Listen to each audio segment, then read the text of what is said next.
Microphone check 1 2. Microphone check 1 2. Check check check check check. Okay, I got the audio here, but I don't see the audio here. Why is that? Why is that? Check check check. Check check check. Oh, okay, I'm good. Yes. 50 seconds on the clock before we get started, y'all.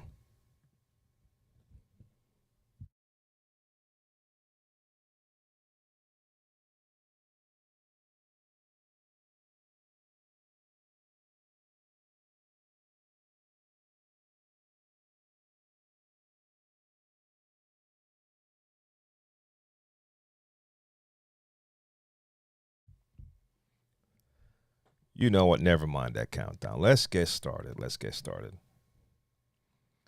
Here we go. Here we go. Here we go. Share the knowledge on a Wednesday. Back in the building.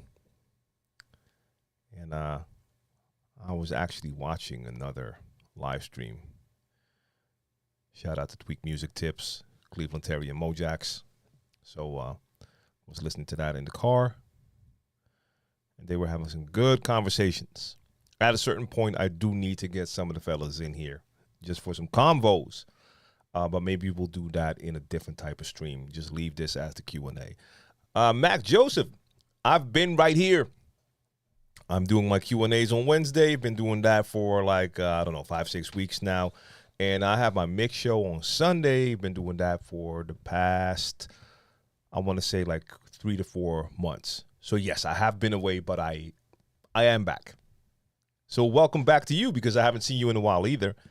Jefferson Walters, salute to you. Larry K is here. And we got DJ John's Entertainment in the building. Yes. And we got DJ in the building. What? Wait. DJ? That doesn't just say DJ, right? That's DJ I. Okay, got you. Salute. Mixed Chemist, shout out. I see you. And Will Batcha or Will Be At You. I see you with the Rev 7 question, or it's not a real question. Having issues with my Rev 7. The music plays, but it still no driver on both sides. So could you be a little more specific with what that means?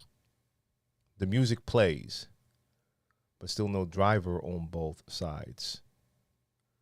Let me know exactly what you mean, because I'm not sure what the issue, the problem is. DJ Six in the building, salute.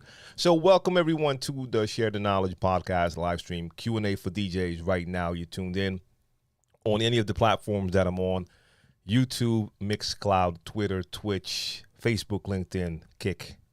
So welcome. You can find me here every Wednesday. I'm still shifting the times a little bit to find out what works best for me and you. So, for instance, I don't know if Tweak Music Tips is streaming every Wednesday, because if that's the case, I'm going to have to find a different time, because it doesn't really make a lot of sense for me to have something that caters to DJs, offers information to DJs at the exact same time when there's another live stream already doing that. So I'm going to have to, after the stream, I'm going to check and just to see if there's a schedule there. Because otherwise, there's not a ton of DJs doing educational type stuff and Q&A stuff. So it would be a shame if we're doing that at the same time. And Tweak Music Tips has the bigger platform on Twitch anyway. So I need to be in a different spot for sure.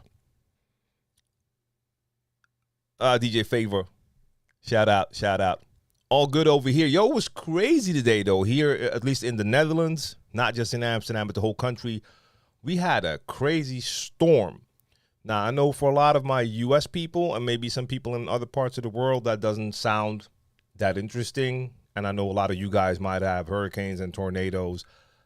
We generally don't have anything like that. And even what we consider a storm might not be that much of a storm to you. But this kind of came out of the blue. I mean, we're in summertime right now. We've had a lot of great weather, but today, this morning, it did go kind of crazy in here. trees being just ripped from the ground everywhere. Unfortunately, at least one person died. A woman died in her car when a tree fell on the car. So pretty crazy, pretty crazy. All the streets here, all the roads are covered in like leaves and branches, and sometimes even bigger trees. I've drove past a couple of like full trees, totally ripped out of the ground. For us in the Netherlands, that's kind of special. Like I said, we don't have hurricanes, tornadoes, earthquakes. It's actually a very stable country, besides the fact that we're way below sea level. So the only danger is the ocean. But then again, we have some of the best people when it comes to engineering stuff to keep us safe. So even when it comes to like floods, that hardly ever happens. I think we had one like major flood that's back in like 1953. So overall, when it comes to nature, we're pretty okay over here. But this one was a little bit different. Yeah, I definitely went to pick up both my boys from school with a car instead of letting them come home by themselves. I was like, we're not doing that today. Trains weren't driving, buses weren't going. So, but yeah, so again, it's nothing compared to what I see on the TV in the U.S. with tornadoes and stuff. But it was pretty hectic. But it's already passed now, and now the weather's absolutely fine outside. Weird. Chico Belly, I see you. Salute.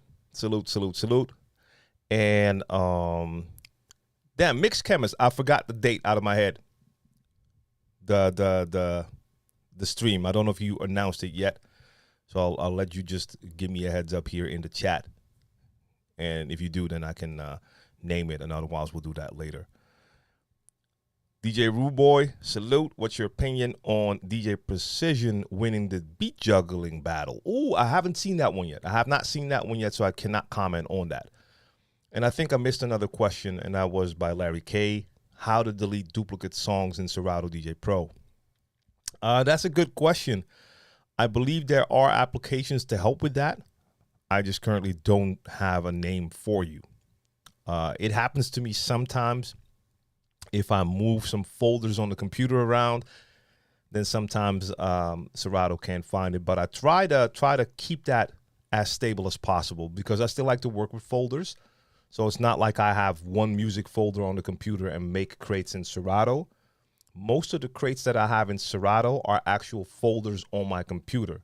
What I like about that is I can, even without any type of conversion tool or software, I can go to any type of software, bring my folders, import those folders, and have my crates the way I have them. I won't have all the cue points in there, of course, if I'm using different software.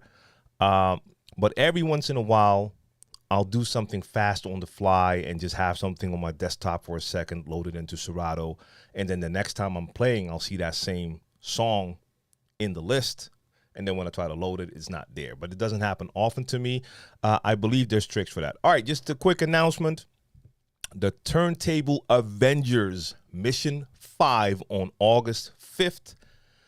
The Mixed Chemist in the chat right now is organizing that. That is going to be like a full day of DJing. There's a bunch of DJs in there, and I feel honored that I was invited to be one of the Turntable Avengers for this mission.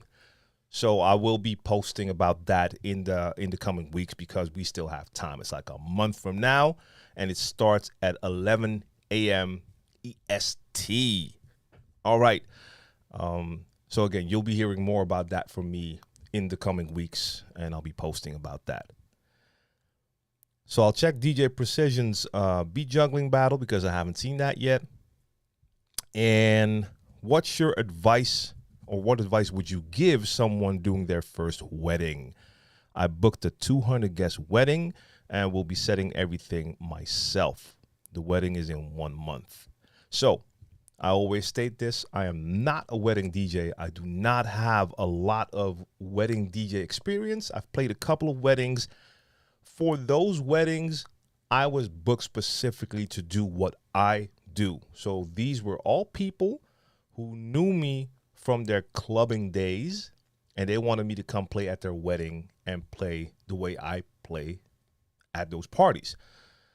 So I think that's a little bit different from a wedding DJ who gets booked to play a wedding and has to please that entire crowd. And then you're dealing with all the different age demographics and stuff like that. It's a hard job. So I cannot go into specifics too much. What I would say, as far as I can tell, just to be professional, you want to make sure that your communication is on point with whoever your person is. So that could be a wedding planner. I don't know. But whoever your point of communication is, make sure that you're having constant communication with them and ask all the questions you need to ask. So you're doing the entire thing. You're setting up. So you're bringing all the gear. You already know how many people you're playing for. So you can do your own due diligence and find out what type of system is appropriate for that. Maybe you already have that. Maybe you're renting that. I don't know. But again, this is not my field of expertise. You want to know what time you have to be there to set up, and you want to make sure you get there earlier than that. On the day, on that day, make sure you're communicating with the person to let them know when you're en route, and you name it, en route to the venue and everything. I found for the few gigs that I did that wedding days are pretty hectic, a lot of tension, not just for the people getting married, but also the wedding planner, because they're the person that has to make sure everything goes according to plan. They're pretty stressed out. Not all of them have that much experience with DJs. Some do. The pros do. They work with DJs all the time. But the weddings I played were not done by wedding planners that had like a ton of experience with DJs, so they don't know how reliable you are. So I made sure I let that person know, like, hey, like hours in advance when I was leaving. Heading to the venue right now, estimated time of arrival is that time. That takes a little bit of a load off them, knowing like, okay, that music part is working out. The DJ is already en route. It's early. That's great. So then they don't have to worry about that part. Couple of things when it comes to weddings, and I don't know, weddings are different in different places, but a lot of times you'll have to probably announce the newlyweds, the new married couple. All the people will be there. Then they come in. Are you the one also handling the hosting, the emceeing, or is there an MC for that? Do you have to announce the couple? Is there going to be a first dance? You need to know what song needs to be played then. I don't know if this is something that wedding DJs normally do, but I would assume that it's a good thing to know if there are certain do's and don'ts when it comes to music. Maybe there are certain types of music that they definitely do not want to hear. Do they want clean versions, dirty versions? I don't know. Again, I am everything except an expert when it comes to wedding DJing, but I just know there's a lot that goes with it. You're playing on someone or some people's most important day. It's a different animal compared to playing in clubs. That is for sure. So again, as I always say, if anyone has good advice in the chat, drop that in the chat. If there's any wedding DJs in the chat, share that knowledge. Six says, what's the quickest way to set up cue points for intro, verse, mix out sections of songs? I know the obvious is to listen to the songs, but for setting cue points for 1,000+ songs, that could take a hot minute. Hey, I'm in that situation all the time. If you watch my live streams, you can see me on regular basis setting cue points on the fly while I'm doing the set live. I should actually take the time to sort out my folders and then make sure I set cue points for everything, but I haven't made the time for that in the last 100 years. I know there are certain programs out there that can set cue points. I mean, Mixed in Key does it. That totally does not work for my music. Maybe that works well for EDM. I don't know. But for my music, when I take my hip hop, R&B and stuff like that, and I let Mixed in Key set cue points, those cue points most of the times make absolutely no sense. So I have to do it myself. I don't regularly set mix in and out points. For me, there's a couple of things that's important. I want to have one cue point at my starting point, the beginning of the song, just to be able to go back to the beginning easily, fast. Then I want to have probably a cue point at the beginning of the verse. Sometimes that might be on the one. Sometimes that might be like on a snare on that last four before we get to the verse. Just because I like to do some backspinning stuff, I want to have a cue point set there. If I properly spend my time, I might go through songs and also find maybe one or two good points for a loop, just to have that in there. But a lot of times I end up just doing an auto loop on the fly. Sometimes that backfires if I have a song that's not like the grid is not there, or it's, at least the grid is not set correctly. I've had it happen that I set an auto loop, and that it doesn't loop correctly because somehow that song wasn't analyzed correct or the grid isn't set right. But a lot of times it does work. And again, that's something you see me do during the live streams. When you see me play around with loops and stuff, all of that is on the fly. If I get a chance to do it, I would like to be more properly prepared even for my live mixes and have at least the cue points and loops set. Doesn't mean I'll always use the loops, but just to have that there, just in case I want to do something with it. But for now, most of the stuff happens on the fly. Wedding DJ, have your mic skills on point and music variety. Yeah, so as I said, like for the weddings that I had to play, I was booked to do what I do. So I didn't really have to worry too much about having a wide variety of music, because I basically treated it like a club gig. And it worked because in like the three cases that I did it, the couple both used to attend my parties. So this was like just a reminiscing for them, like bringing them back to that vibe, and I could just play my way. One exception is that I would accept a list from the couple. Like if they have specific songs that they would also like to hear, that could be from any type of genre, I'll let them give me a list. And actually, I had one wedding, an upcoming wedding next month. Same scenario. Also people who really wanted me because they used to come to the parties I played at in their city. So that was going to be like throwback hip hop, R&B, dancehall. That's my bag right there. Great. But they would have like a list for me of songs that they would also like to hear. And that could be anything. That could be anything. That could be music that's important to them culturally because they have different ethnic backgrounds. Maybe they want to hear specific songs for that. Could be some house music that I normally don't play. I'm perfectly fine with that. That is something you want to take care of in advance when it comes to something like a wedding, because the last thing I want to see happen is during a wedding day that the bride comes up and asks for her favorite song, and it turns out that I don't have it. So you want to make sure in advance that you ask them like, hey, is there anything you would like to hear?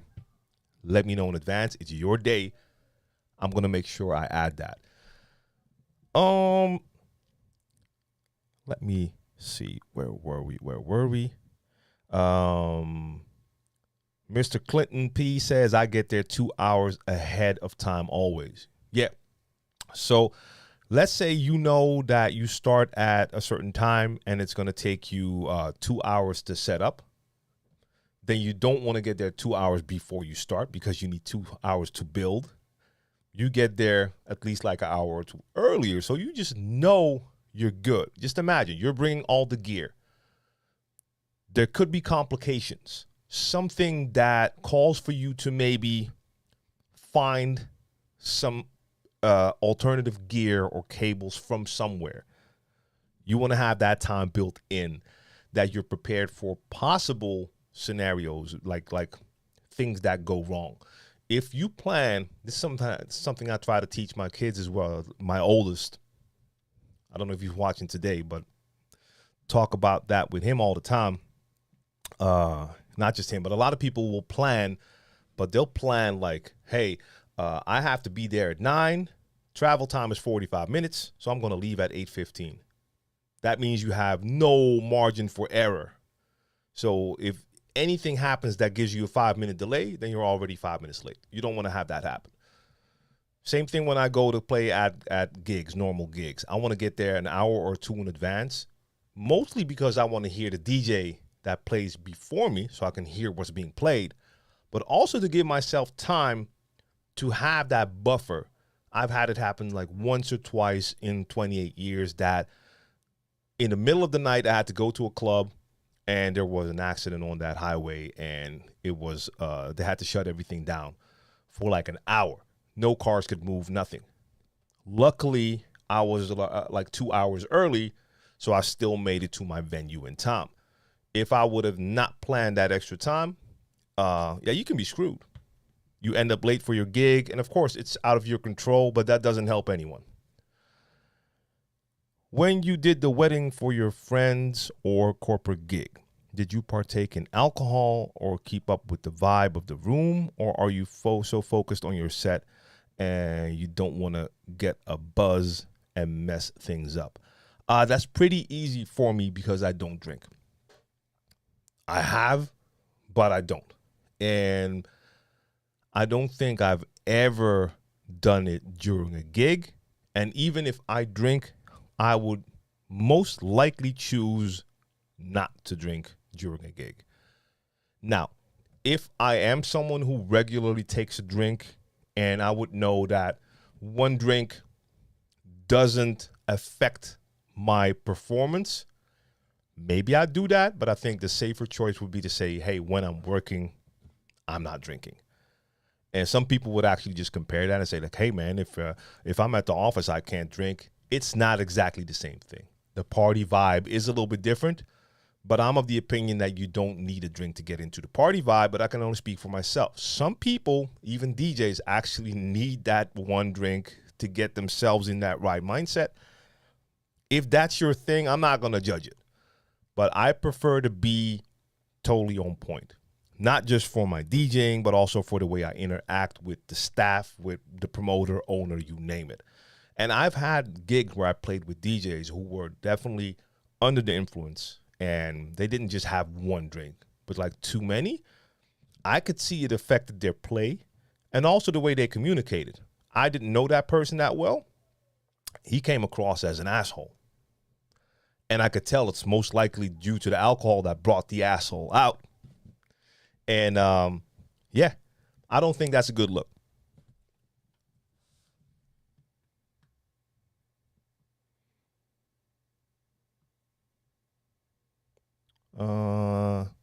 Kamikaze says, where's the best place to purchase music, house music to use for DJing online?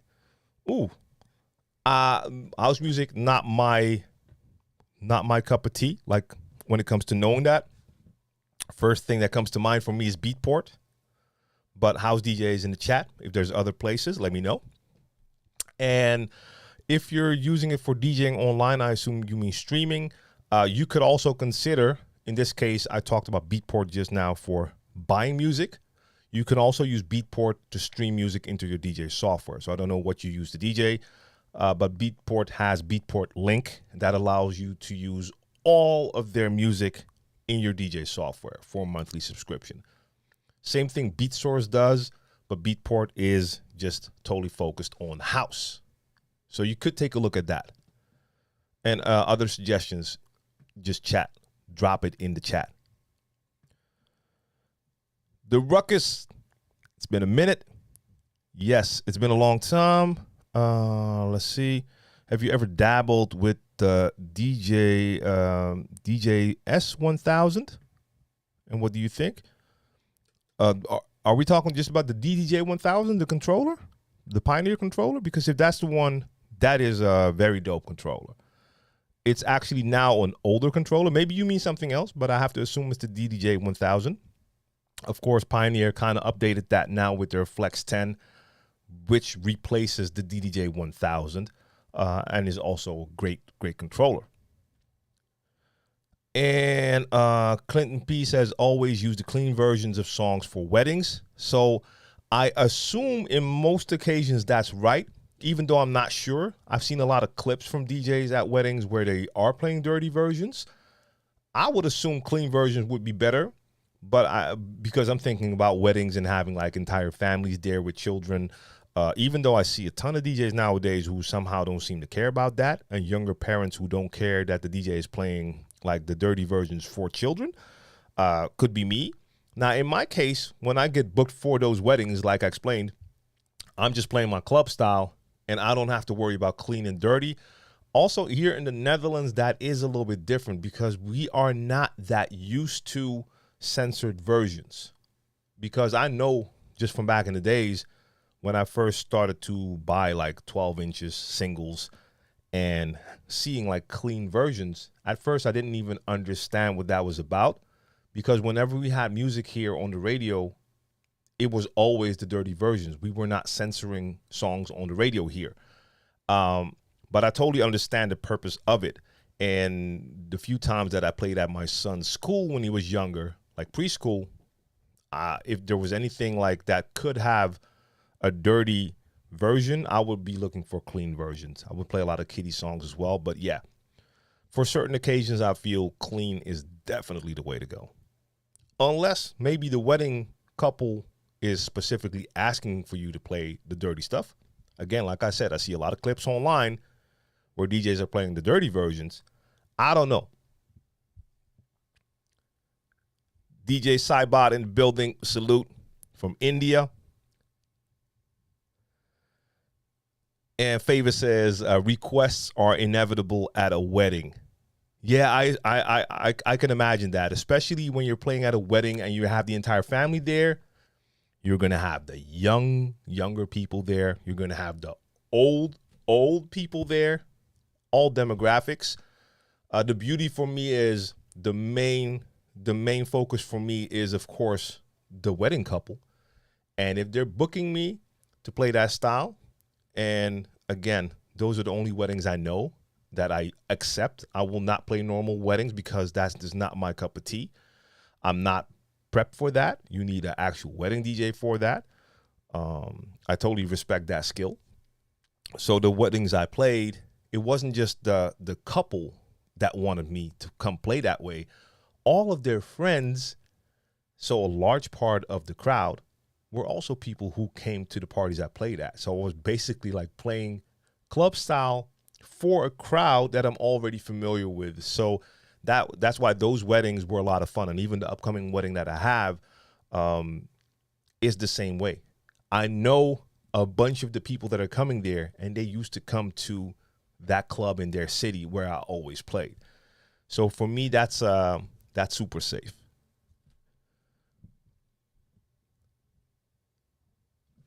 Vinyl Touch, what up? What up?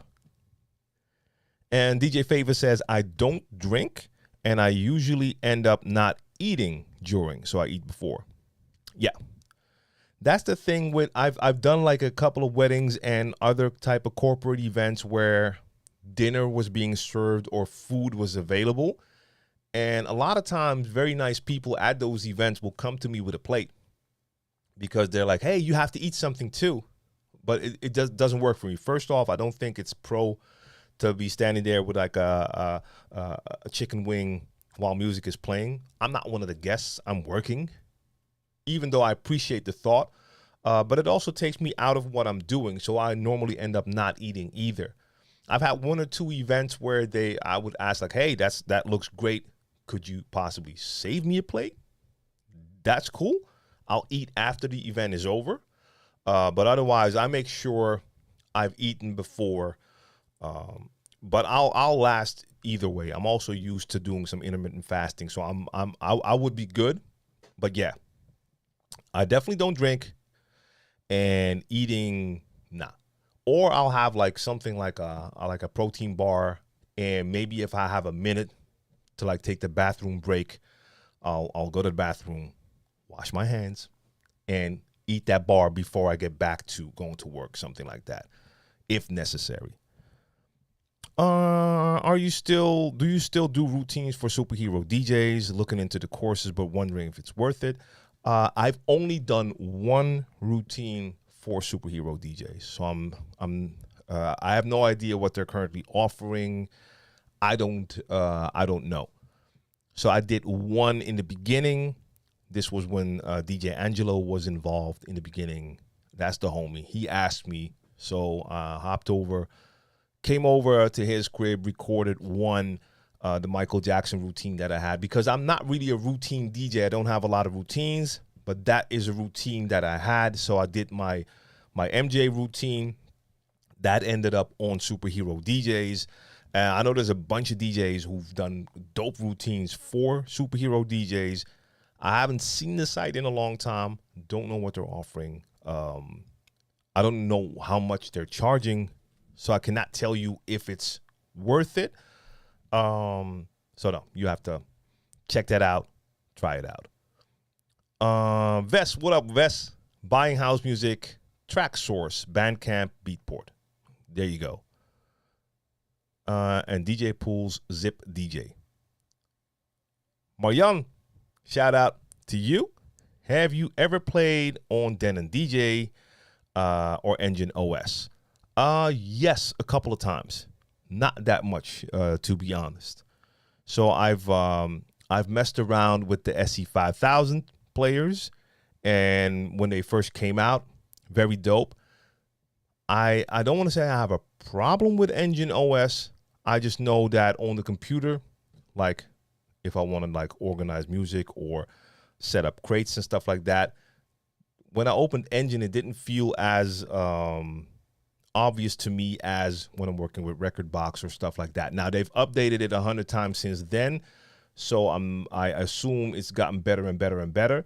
But since that time, I haven't taken the time to properly check out Engine OS.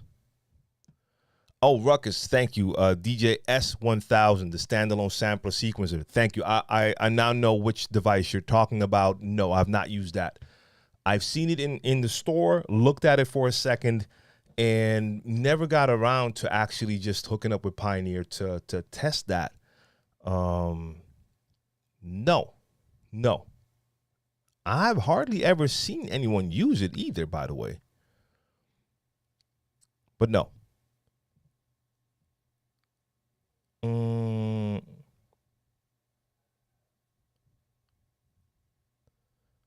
Okay, Six says, I rarely drink anymore.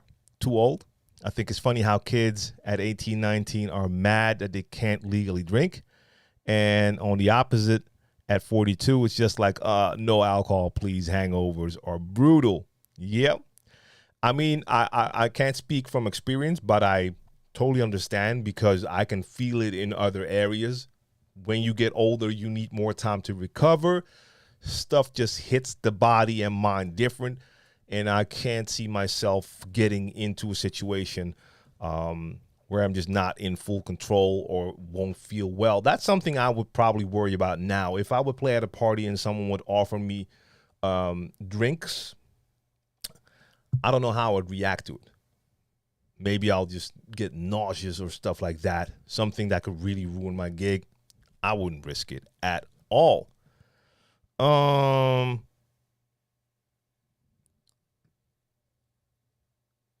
All right, DJ Black, I see you. I'll get to you in. No, let me just read it now. DJ Black says, Buck Rogers used it many times, the 1000, for finger drumming.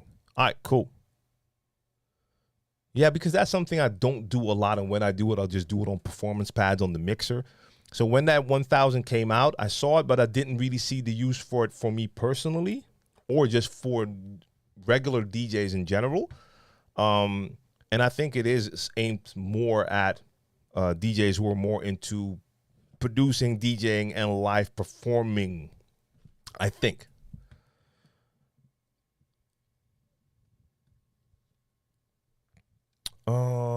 Since the internet is vast, have you looked at your analytics to see where your live viewers are tuning in from?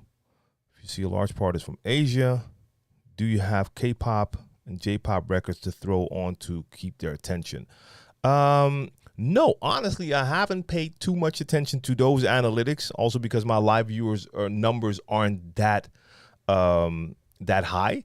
But no, I wouldn't, because my goal for my live streams is not to keep people's attention.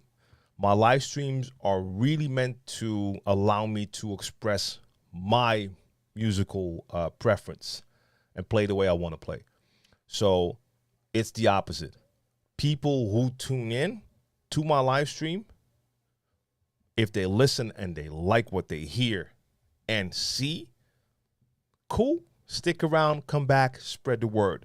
If they jump into my live stream, they hear me and they're like, that's not my kind of music, or I want to hear more of this and this, then it's probably not the stream for them. But if it's just your goal to pull as many people in and you're playing at certain times and you check your analytics and you see that you have a lot of people coming in from a certain area, maybe. But then again, let's say I find out that I have a lot of people from Asia tuning in. Let's say even more specifically, because you're talking about K-pop, I see that I would have like a large Korean audience tuning into my live streams. They're tuning in because they like what I do, and I don't play K-pop. So why would I all of a sudden want to switch that up? See what I mean? So if they're already tuning in and it's a large portion of people, they like what I'm doing. That's why they're tuning in. So no, I don't adjust to the crowd for my live streams at all. DJ Polo 1974 in the building. Sven, what up? What up? Wie geht's? Yeah, it's good now. Did that storm come your way, by the way, that we had here? I forgot. I don't know which way it passed. It came in from the top. It looked like it was going towards Germany, but I'm not sure. And Mixed Chemist says it's always dope just to be you on a wedding. Yeah, I mean, that's the only experience I have. I see how it can be, and I see how wedding DJs have to play. And I don't know if I could do that, if that would work for me. Naira Chim, what up? Having issues with my Rev 7. My right deck isn't playing, although the platter still spins. I've updated the firmware, but it still didn't fix the issues. This is a common issue. Has this ever happened to any Rev 7 users here on the live?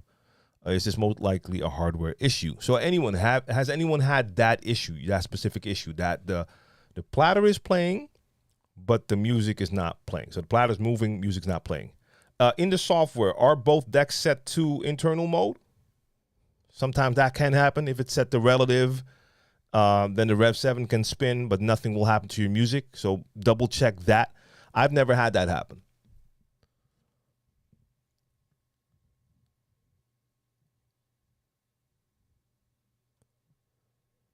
And Johnson Entertainment says they got to be there at least 3 hours for the wedding DJing. For the wedding, then finish setting like 1 hour or 30. B for the guest starting. Show up, bring your. And what does that say?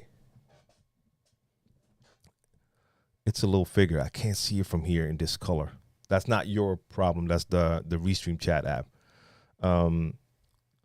Ask wedding people if they need special songs. Like, yeah, get there with plenty of time. Make sure you know what type of music is expected. Very important indeed. And Sven wants to know, have you ever played with cassettes? No, I've never done like gigs with cassettes. I've seen like the videos of DJs like actually doing like routines with like cassette decks, even scratching and stuff like that. I have to get a different cable, y'all. If I move this cable, it loses connection. But no, I've never done that. I saw a DJ first time playing with cassettes, and it looked strange. I couldn't imagine it. It looked weird, but the DJs that I saw doing it, they went in. They, like I said, they were actually doing like routines, scratching and backspin type of stuff with tapes. That is a skill on its own. Ryan Mellis was good. Question: what are your thoughts on DJs using effects? Like when to use them if they're overusing them? I'm not a big effects guy. I think effects can definitely improve certain mixes, performances. Some DJs definitely overuse effects. You see that a lot with like beginner DJs when they first discover all the bells and whistles on their equipment. Same thing like with the air horn sample. If they get like a controller that has like some built-in samples and they have the air horn in there, you're gonna hear man, man, man throughout every song, and it's like after like 2 times, you're like, all right, chill. Or people who go all out with the effect, with like the echo and use it on every transition, crazy echoes. You have to find a good balance with that. Also, for certain music, I think it works better with certain types of certain genres of house music where you can make longer transitions. Then it becomes more interesting. When I'm playing my hip hop R&B and I do my transitions, most of the times the transitions is 8 bars max. Half of the time during those 8 bars after the first 4, I'm probably already grabbing the outgoing record and start to scratch with it for 4 bars. No time to add a lot of effects. What I do always do when I start to scratch, I'll take out some low end and add an echo. And I don't have that echo set too high, so it's just subtle, but it's in there. But when it comes to me personally, like echo in a subtle way and a high pass filter now and then. But beyond that, I don't use a lot of effects because I don't have the longer transitions. Now, if I start to experiment more with longer transitions with the stems now, then it's something I can look into where maybe it will work to have like a nice flanger or some type of effect on a vocal. Also to cover sometimes the quality of the acapella when you're using stems, because stems are great, but they don't always sound great. I could see a situation where a flanger could actually cover the fact that the acapella isn't that clean. So there are use cases where effects could be very come in handy, but you need to know when to use it. And again, for my style of mixing, it doesn't make a lot of sense to use a lot of effects. If you want to make a transition between genres and they're totally different tempo, then it can be great to have like a big reverb on the end of a song to bring in something on a totally different tempo, stuff like that. There's dope tricks you can do with like with an echo, to have the echo on the outgoing song playing in the tempo of the new song when they're a totally different tempo. But again, those are an Air Adam 13 effects or seasoning. That is a great way to describe it. And you don't want to over salt and season your meal, because at a certain point it becomes inedible. So yes. Oh, what's the weather over there? It's like 90 plus here in Washington. Oh, Polo. Yeah, I was talking about this at the beginning of the stream. So for the last like month and a half, we've had a lot of great weather. It's been really summer, especially for here in the Netherlands. And we've actually had quite a few days where we got to like 80s or in the 80s. I mean, I always have to do a little calculation because we use Celsius. So for us, getting to those like 30 degree, around that 30 degree level, and that's pretty hot over here. Last week, it's been more towards 20. So I guess that's probably like 70s, around the 70s. So definitely okay. A little more rain. But today we had a crazy storm out of nowhere. Big storm. For us, it was big. But I see for Friday, Saturday, Sunday, we're already going back up to those 80s and up, which is good because on Friday, Saturday, and Sunday, I have shows with Brainpower at festivals outside. So, yes, pretty good. Sometimes a little bit too hot, a little bit too humid, but overall, I can't complain. I won't complain. Netherlands is not known for having that great of a summer all the time, so I'm not going to complain when we have hot days. Are you willing to watch that Precision win now while live? Ruboy says. I think Eric J got robbed. He got second. You know what? Maybe I'll do that. I will already look it up to have it on standby, and maybe we'll do that. Kind of depends on how it goes with the questions and the time we have left here. But I will try to look that up. At Earl Whiff, indeed, like seasoning or icing on the cake for effects. For my people who are new to the chat, if I missed your question and you asked it like 15, 20 minutes ago, feel free to just drop it in the chat again. Sometimes my eyes will scroll over this Restream chat app list. My Mixcloud people, I already forgot. I didn't look at Mixcloud again. Here we go. Billy Bonds, my apologies. Billy Bonds on Mixcloud, I see you. And DJ LRN from DC. Shout out to my people on Mixcloud. Again, I hope one day Mixcloud will fix this so that we can see the chat in the Restream chat app, and at the same time that all of this communication going on also gets relayed back to Mixcloud. They're missing out. They're missing out. Even Kick is available in the Restream chat app now. Facebook is here. LinkedIn is here. YouTube is here. Twitch is here.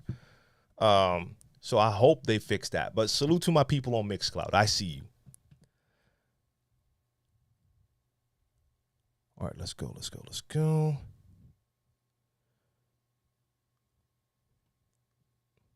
Air Adam with that follow.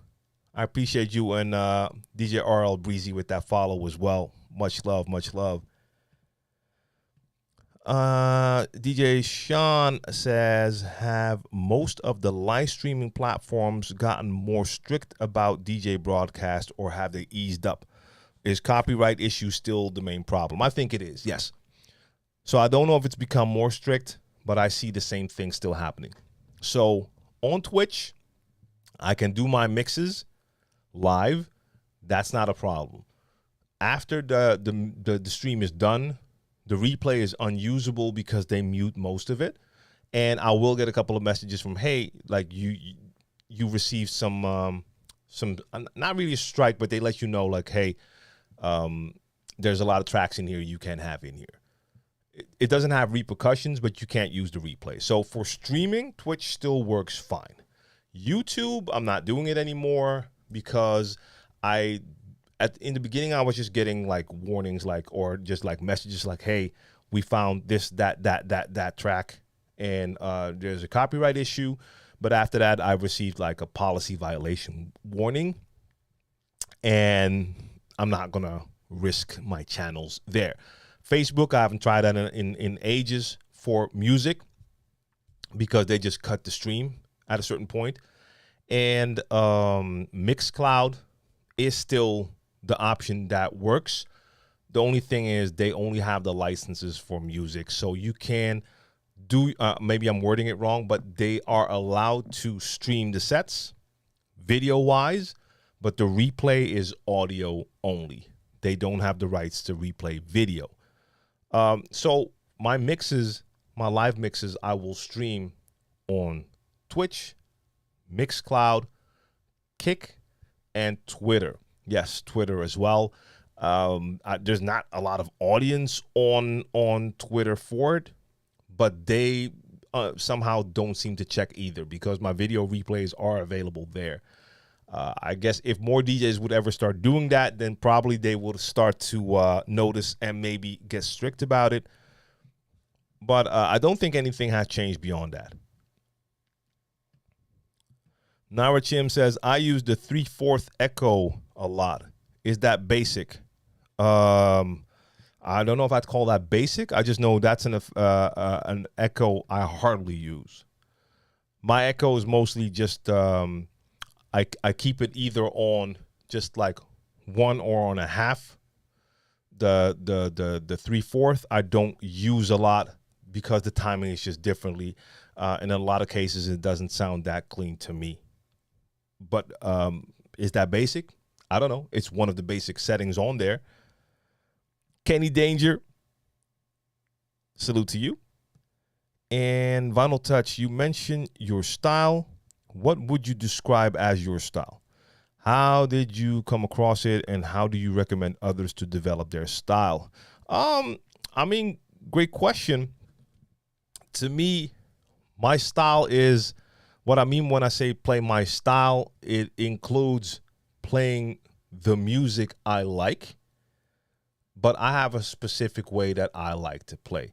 And if you see me mix a lot, you'll notice that I have a certain way that I do my transitions. And that's not like an exclusive style, but DJs will do transitions in different ways.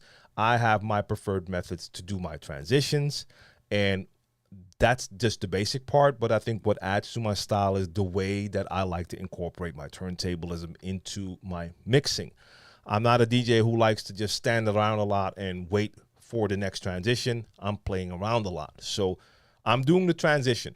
Even if it's a normal mix transition and I don't do any type of scratching, when a new song comes in, half of the times I'm hitting my instant doubles to get the same track on that other side and have some fun with it and play with it. Not overdo it, but just subtle things. Maybe a couple of backspins, maybe just a quick chase, something like that. And then I'm straight on to the next track, getting it ready, do my transition.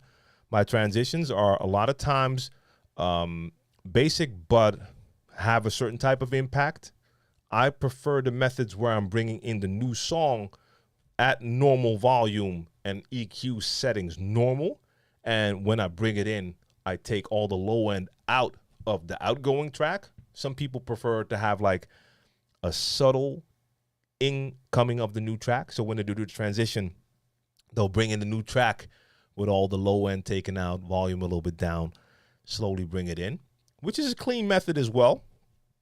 I'm more of the, all right, you're gonna know my transition starts because you're gonna hear that new song come in straight away with full volume. Not always, but I do that a lot of times. So it's a combination of the techniques I use, the music I choose to play, and the way I incorporate the turntablism into it. Beyond that, it's kind of hard for me to describe. Well, of course, the freestyle aspect, like I hardly ever play prepared sets. So I hardly ever know what I'm going to do, which sometimes leads to cool experiments and sometimes to crazy mistakes. But all of that combined just happened over the years just by playing. I think what in my case helped is I never mimicked my style of DJing after a certain DJ because I had to teach myself how to do it. I was able to understand beat matching pretty easily because of my drumming background. So I understood beats, bars, and phrases without knowing what beats, bars, and phrases were. The terminology was new to me, but because of drumming, I understood the timing. And a lot of times I could just tell when I was supposed to make a transition. I could hear like our snares matching, stuff like that. But I didn't like create my style based on a certain DJ. When it comes to scratches, I listen to a lot of albums and tapes to hear scratches and try to emulate the scratches. And even then, with a lot of the scratches, I only found out later what those scratches were actually called because I didn't even know that. But I think all those things just combined to, at a certain point, I found the way that I prefer to play. For instance, like I said, I don't use a lot of effects. That's not some choice because I feel like you shouldn't use too much of an effect on tracks or whatever. No, I just found this is the way I prefer to play. And I have a pretty basic way of playing, especially with the gear that I use, where you have a ton of options and you could do a lot to every song. I don't think I do too much to it when it comes to doing really crazy things with EQ and effects. My EQing is always super basic. Low end in, low end out is what I mostly use. So I think at a certain point, you just discover your way of playing. So time, I think, is important.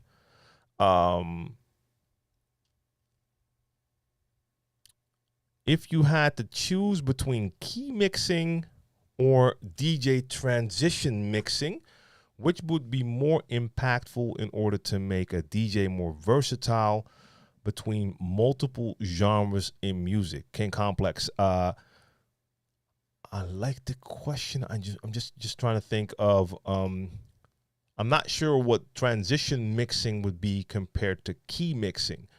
So with transition, yeah, could you elaborate on that for a sec? Because I understand key mixing, that you're choosing your songs according to key and if they match key wise, but then I'm still mixing those tracks and making transitions. So I'm not sure what transition mixing means then. Because even when a lot of times, if I'm in a certain crate, I'll have it sorted by BPM. That's my normal go-to mode. But especially if I'm using multiple genres, key could be great because it can tell you which songs would match sonically. But then again, if I choose a track, then I'm still making my normal mix transitions with that track. So just elaborate on that if you could. But I think it's good to be able to do transitions in all sorts of ways based on all sorts of ways. So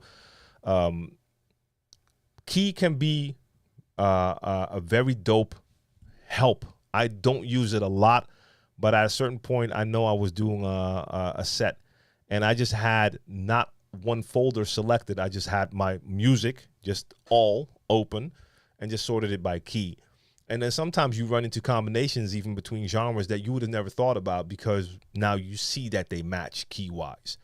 My ear is okay. A lot of times I can hear if a certain song could match, but sometimes when you see two tracks in the list and you see that the key matches and then you play them together, you're like, I would probably never have thought of that, especially, like I said, with different genres. Air Adam, I appreciate that follow. If I didn't already mention that, I think I did. Yes, see, here I'm going. I'm going back up and down through this list here, the chat. My apologies for that. So I'm going to scroll down now for a second.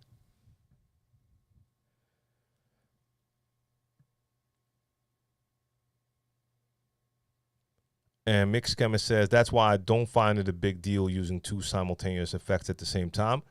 Hey, I mean, anything can work. Like, I'll use echo and like high pass filter on multiple occasions for sure. Certain mixers let you use two or more effects at the same time. I used to, I mean, I still have it, but it doesn't work. At a certain point, I hope I can get it fixed.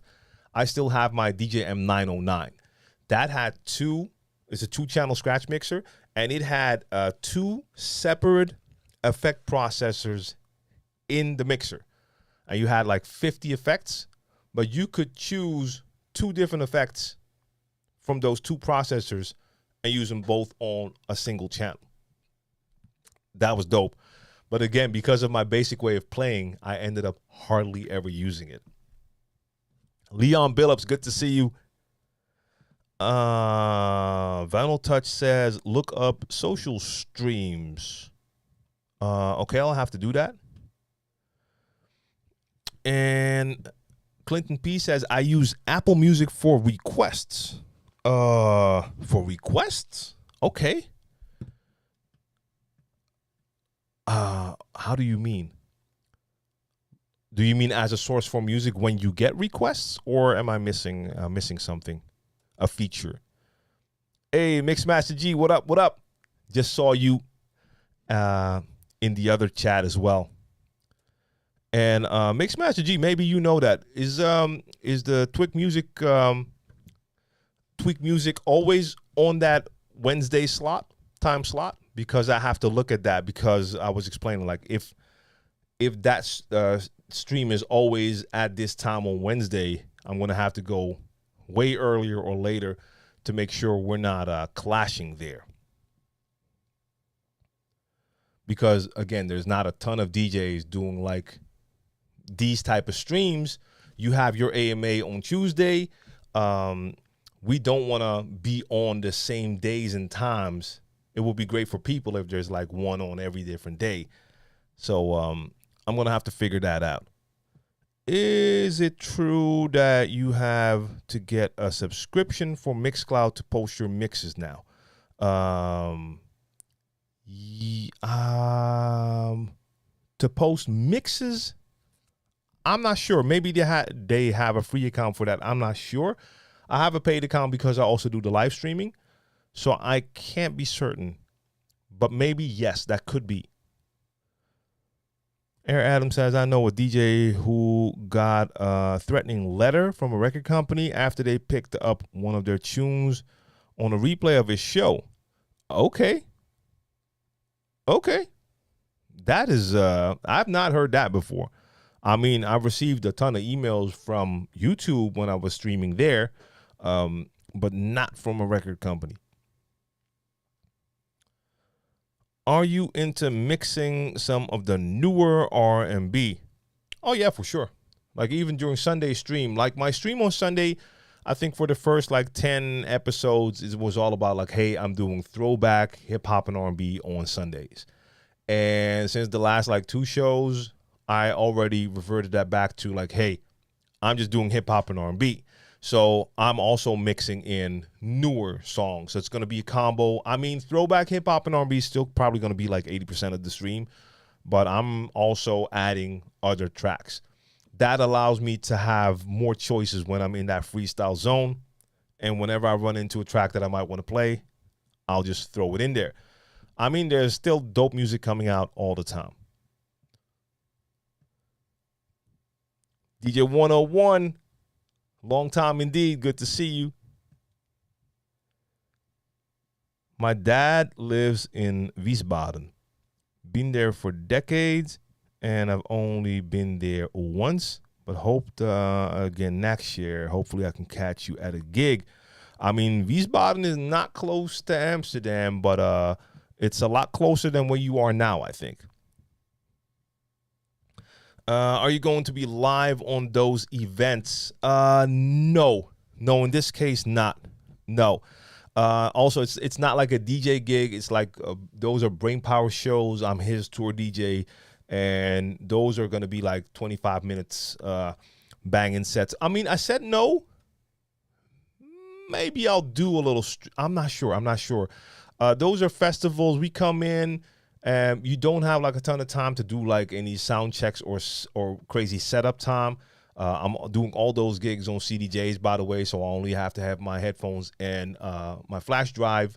So it's like getting on stage, plugging in the USB, getting the headphones on, and go. So I don't really have time to properly set something up. I'll look into it. Now, for the Sunday show we're doing, it's on in Amsterdam time. It's pretty early. And I think we're finished at 4. Now, normally I start my live stream at 4. In this case, I'm probably starting my live stream like an hour later at 5. So the Sunday stream is still happening. I'm going to do a live show after the show, running straight to the studio to do my set. So I'm not sure if I'm going to be able to stream from there. Now, in a couple of weeks, I am DJing at a basketball event on Sunday, the whole Sunday afternoon, and I will be streaming there. I have no idea how I'm going to set that up yet.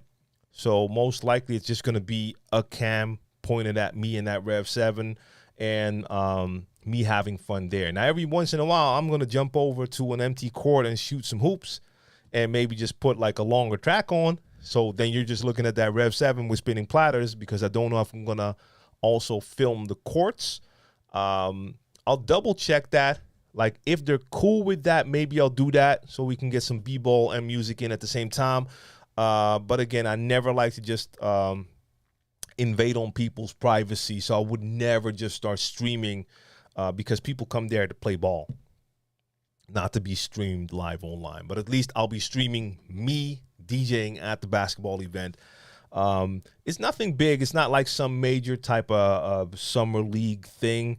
It's just an old teammate of mine does this. He has this basketball event that he does in another city in the Netherlands, in Rotterdam, and he's done it in Amsterdam one time as well. It's basically to connect the younger generation with the older generation through basketball, which I think is a great idea, because younger generations don't often want to hear from the older generation, when a lot of times we can have a lot of knowledge, wisdom, and experience that we can share.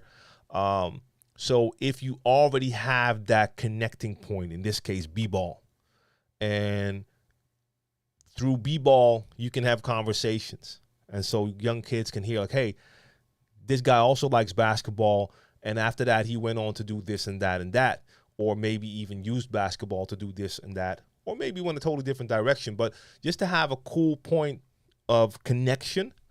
And he asked me to play last time, and I had a great time doing that. Ran into a lot of my old teammates there, some people I hadn't seen in years.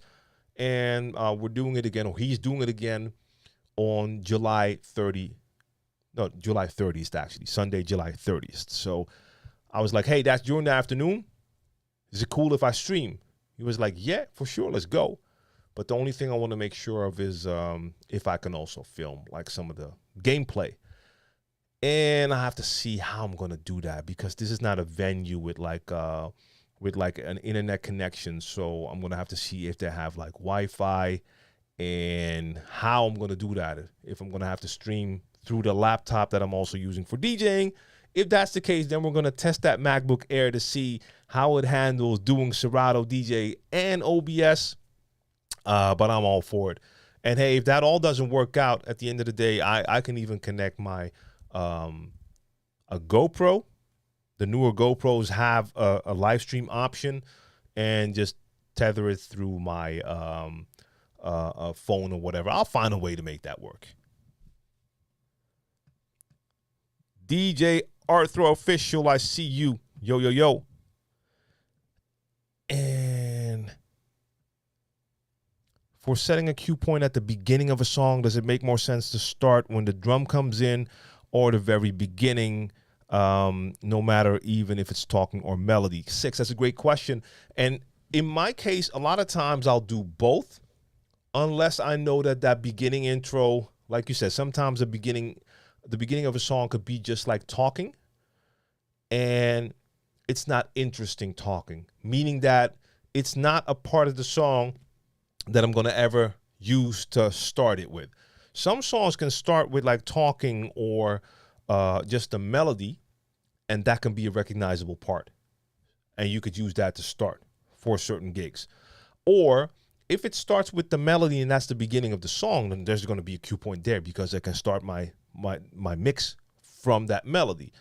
But I also always want to have a cue point on that first drum because I'm going to do some backspinning. Most of the times I'm going to do that with that drum part. So depends on the song. But a lot of times I'll do both. I mean, we have 8 cue points there, so there's plenty to go around. So I don't mind having an extra cue point, even if sometimes I'll never use that first one, just to have it to be able to go straight to it. Thoughts about DJing versus playing live, such as Fred Again does sometimes. I don't know what that means because I haven't seen Fred Again do what he does. So Artificial, let me know what that means. And okay, 101. Thank you. So Kova is there on Wednesdays. Cool. Then I have to check. Either I have to make sure that I'm on after he's done, or find a different day for it, even though Wednesday works for me. So yeah, I'm gonna check out the schedule to make sure. It is just today on IG. I happened to just see that post like, hey, he's gonna be there with Cleveland Terry and Mojax. They start at 7. Normally I start this live at either 6 or 7. I was like, nah, I'm not gonna start at 7. That makes no sense. And they were still on when I started my live. But I'm going to figure that out. It's even better if I go on after them because maybe then they can even, like, the people can actually just switch and come over here when they're done there. As dope as Jazzy Jeff is, his style is pretty basic. Also, I've never seen him touch his EQ much at all. True, 100%. Like, there's a lot of DJs that I see that I like when they play that aren't doing too much with effects. But again, it kind of depends on the genres as well. So when you do a lot of more quick mixing, like I said, maybe a transition is 8 bars, sometimes even 4 bars, there's not a lot of room for effects. If I'm doing something and I'm having fun, and either you play a genre where you can make like long transitions, like with a lot of the house genres, you have that.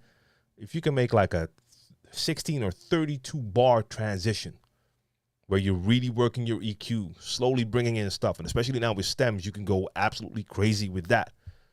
Then having extra effects on stuff can really add something. Even though I think a lot of times it would be good to prepare that. That's the thing with me. When I'm freestyling, I'm doing stuff on the spot, and I'm not thinking on the spot about, hey, I'm going to play, okay, this is my next track. I'm going to play it. I'm going to use stems here, EQ there, and effects there. Nah, I don't even have time for that. I get into it, and while I'm mixing, I think of stuff to do. So then you keep it more basic. And Vinyl Touch says to post more than 10, I think. Is that the social things you were talking about? I mean, I don't need to post to more. Like, I'm already going to all the channels I need to go through and restream. So I'm not sure what that is about. Maybe I missed one of your posts before that. I'm not sure. Okay. Tweak is on Wednesday and Friday. Got you. For Mixcloud, okay, got you. For Mixcloud, you need a subscription to post more than 10. Okay, now I know what Vinyl Touch is talking about. Yes. And for wedding requests, play it through my phone, Clinton P says. I mean, of course, that's an option. If you can have your phone connected to your controller or DJ set, that can work. In my case, it wouldn't be necessary because if someone has a request and I don't have it in my computer, if I have an internet connection and if I don't have one there, I can make one through my phone. I could see if it's on BeatSource or on Tidal. And on Tidal, it's most likely going to be there anyway. That's going to help me out if needed. But that doesn't happen a lot. I don't end up at a lot of events where I have to look up stuff that way. But nowadays, we do have options. And Nara Chin back again with the Rev 7 issue. Right deck is still not playing when I press play. But it plays when I hold on to a cue point.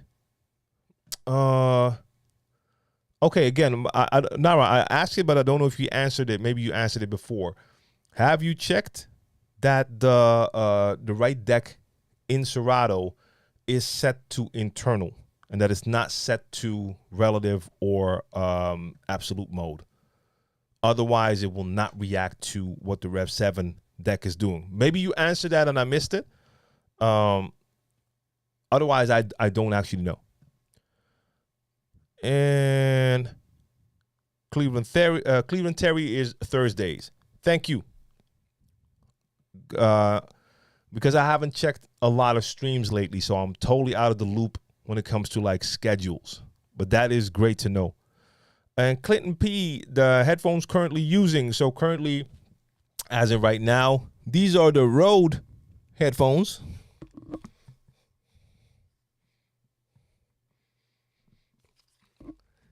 But those are actually just more for like podcasting, broadcasting purposes. I've used this for DJing once because I forgot my headphones at the studio. I was at home. At that time, I had these at home. So I brought these to a gig. These are not great for DJing. Like, I don't prefer to have the over-the-ears for DJing, and these got very hot in that venue because it was hot that day. It was one of those hot days, and it was a hot venue. This got very hot, and it doesn't give you the same type of, I don't know, volume-wise it was okay, but the sound is just different from when I use my IIIs or Pioneer, like DJ headphones. But for stuff like this, I'm a big fan of these. I unfortunately don't know the model, the name, but if you look on Rode, I think they only have one set of headphones, and that's these headphones. And as you've probably seen before, I'm a big fan of Rode, and they're not a sponsor, even though sometimes they send me stuff because I asked them, and luckily they support me. But that's because I see their stuff, like their stuff, and then ask if they can hook me up. And sometimes they can. And other stuff I'll just go ahead and buy. So I think it's 50-50 when it comes to my Rode equipment. But I like their price to quality. I think you get a lot of bang for your buck. And they're a company who truly listens to their users. Like the Rodecaster that I'm using as well here for my audio. The amount of updates that they've done to most of the gear that they have through the feedback that they get from their users, absolutely love it.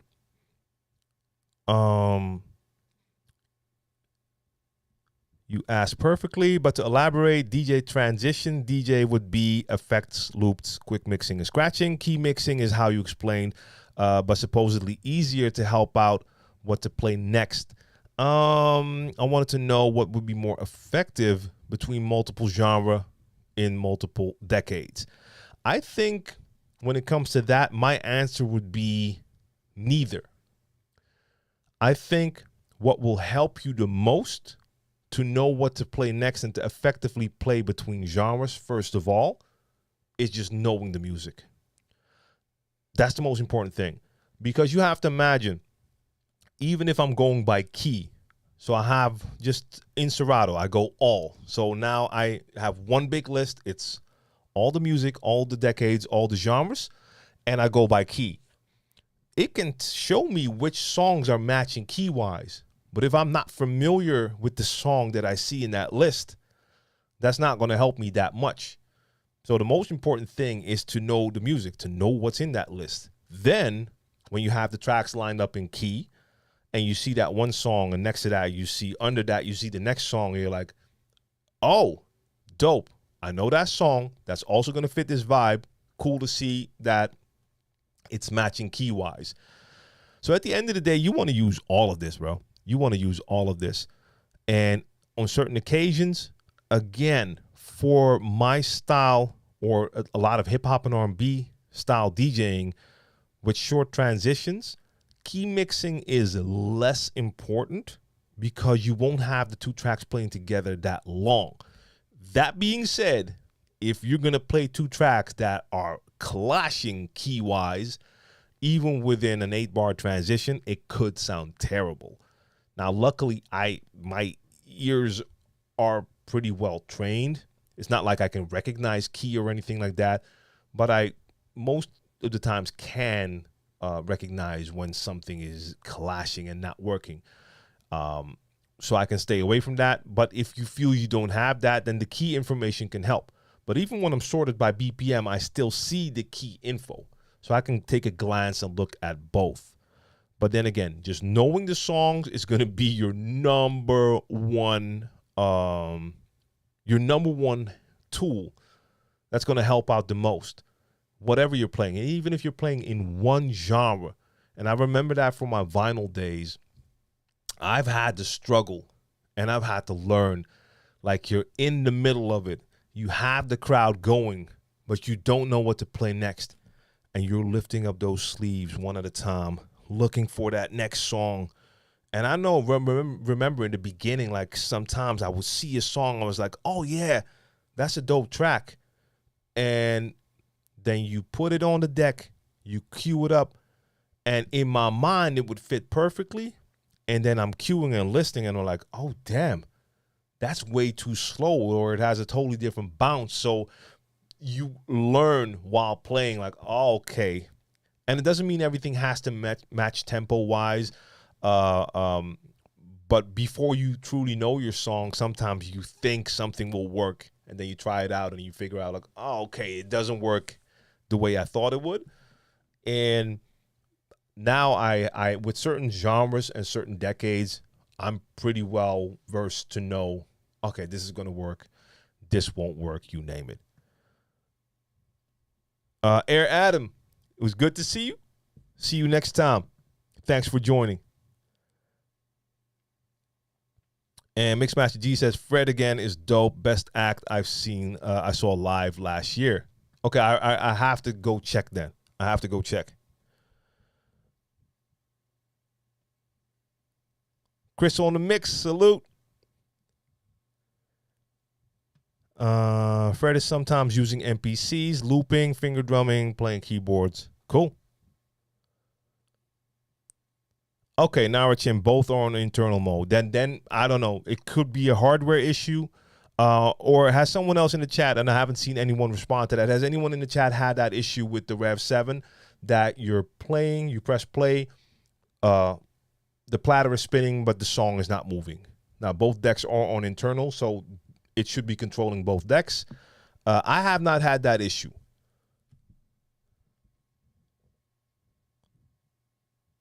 Alex Music Entertainment, I appreciate that message, and I'm glad I could add some value.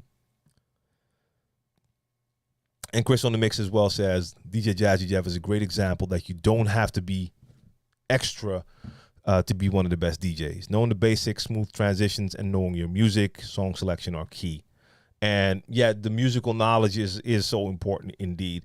I mean, most of the DJs that I truly like to hear play, you can tell that they know their music and they just have um, a vast knowledge when it comes to music in general, which allows you, if you know more music, it allows you to make your sets more interesting as well. 100%. And Mix Chemist says key mixing takes away from your creativity. I don't know, that it could be. I don't play, like I said, I don't use key as my main reference a lot, so I can't really speak on that. I mean, the one thing that I would say, like I explained earlier, and that could be seen as being creative, is when I did sort by key, it did show me a couple of songs that I knew, but I didn't know they were perfectly matched key wise. Like, oh, okay, that could be cool for a mix. But beyond that, I don't use it that much. So yeah. And how would you say about you just sorting by BPM? Do you think that takes away from creativity, or just the key mixing?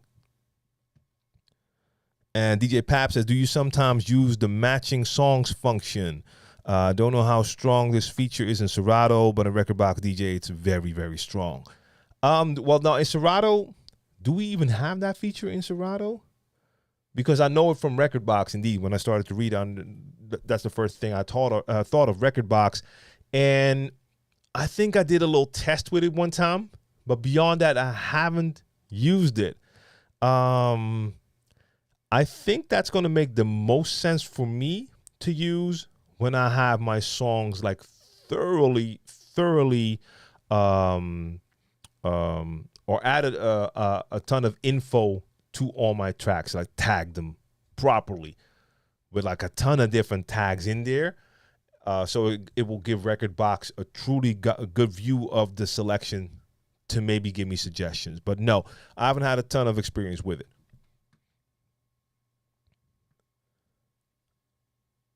And let's see. Disco Darren, salute, all the way from Chi-Town. And it's also critical when playing vinyl. What is critical? The key aspect, or knowing? I think knowing your music, right? Is what you're talking about. Because for me, at least, when it came to the vinyl days, yeah. Because if you didn't know your songs, man, like I said, sometimes I would be going through all those sleeves. A lot of times I would even recognize the song before seeing the entire record just by the corner of the sleeve. But you need to know what's in those sleeves. And once you see it, know if it could work, the type of vibe it has, you name it. Because during a set, during your gig in the club, you don't have time to take out like 3-4 records, put them on cue. Oh, no, this is not going to be the one.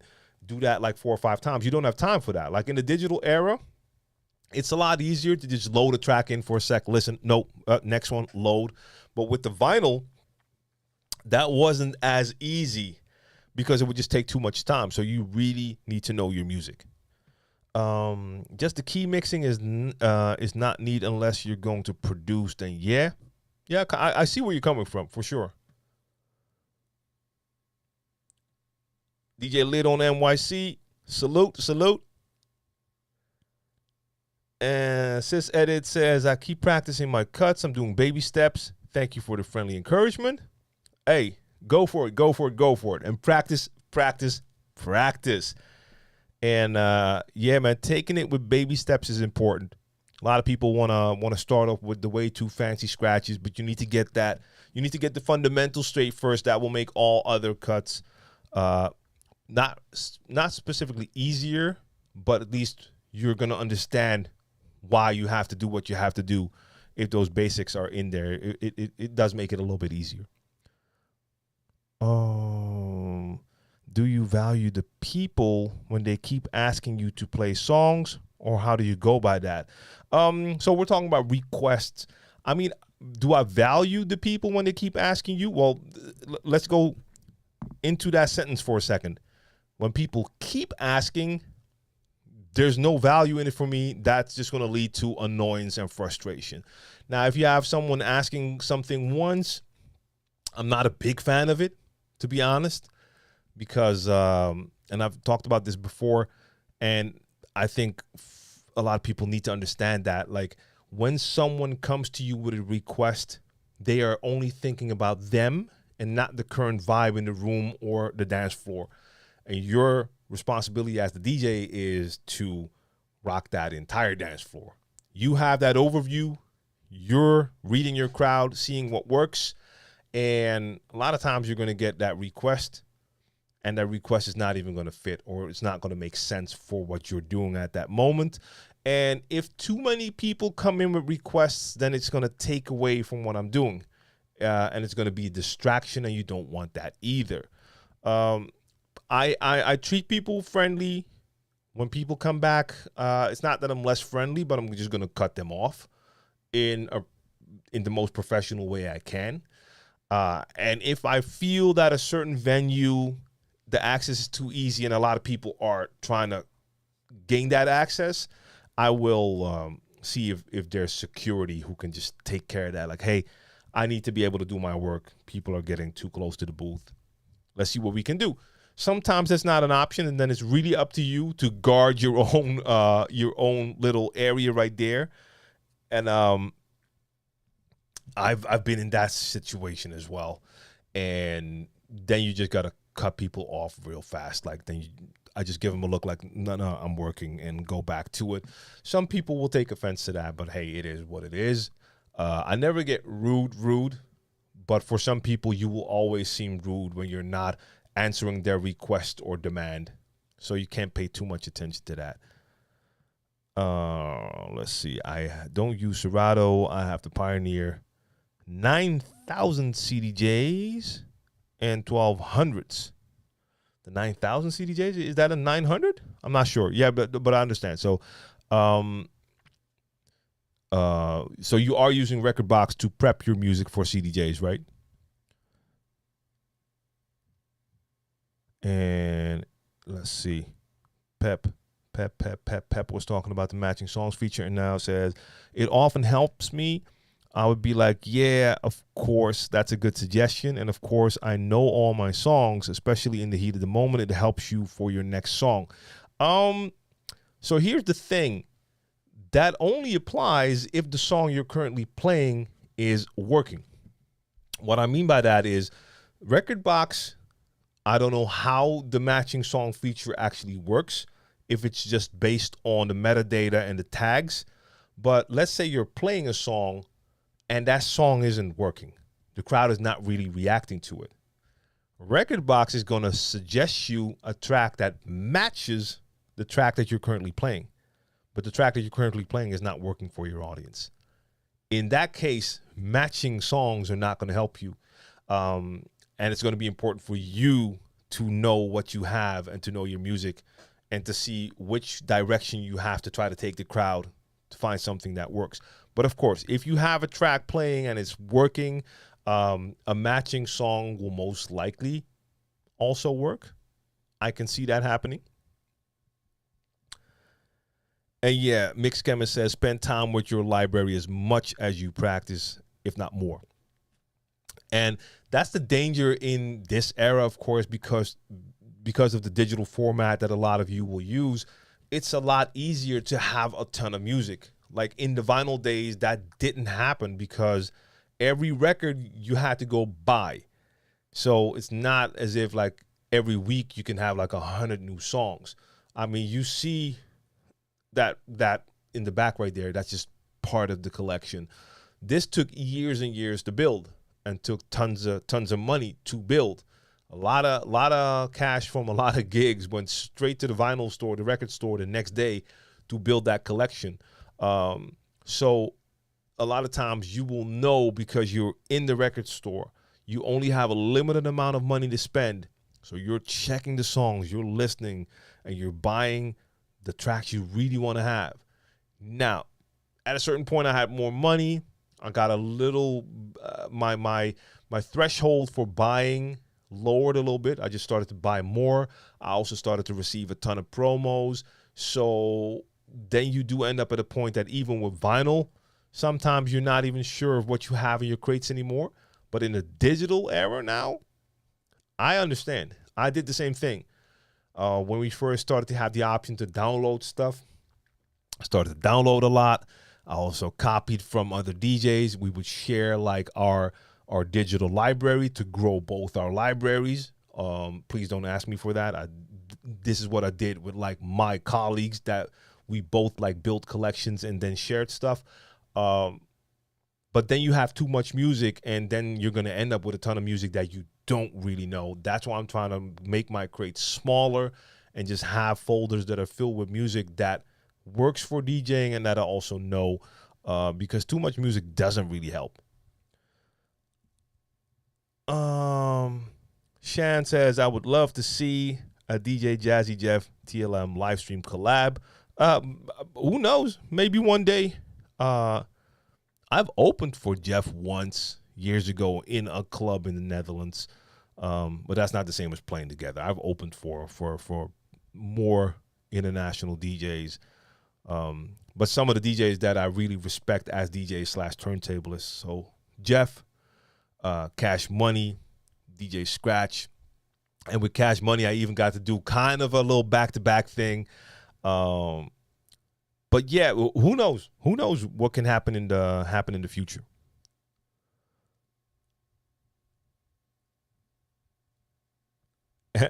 Answering all the requests would be DJ Spotify. Yeah, kind of.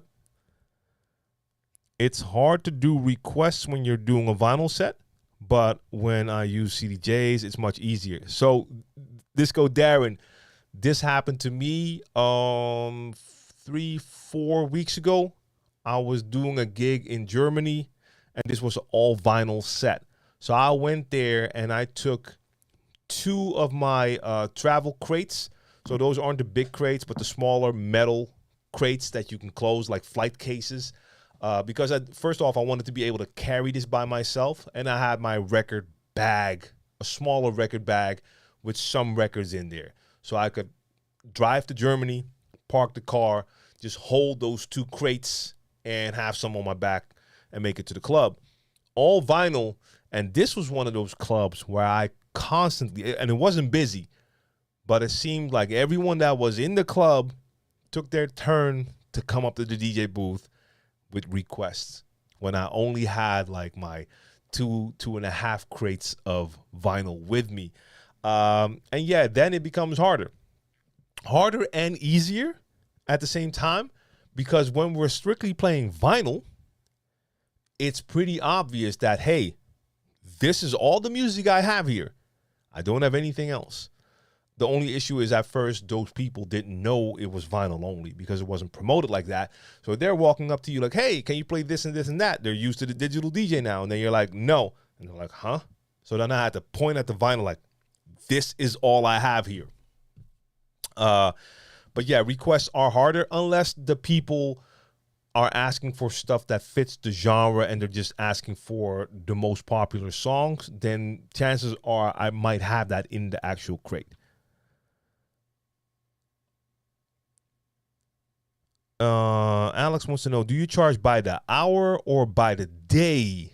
Well, for me, day is not a thing because I'm not really a mobile DJ. I could see that apply more to mobile DJs who have to do an event and they have to be there in advance to set up, be there during the entire event. After that, they have to get all their stuff together, you name it.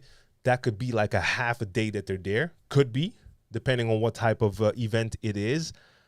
So for me, it's more of an